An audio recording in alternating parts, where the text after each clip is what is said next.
Welcome! In front of me I have GARMIN Approach S50 and I'm gonna show you how to turn on this watch.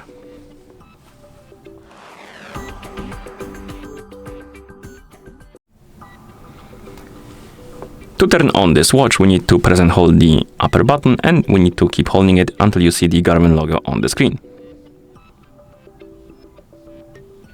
Once you see the logo, you can release the button and wait until the watch is done booting up.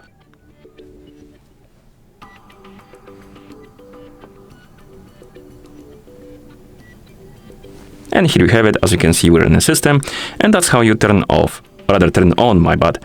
this watch. Thank you for watching. If you found this video helpful, please consider subscribing to our channel and leaving a like on the video.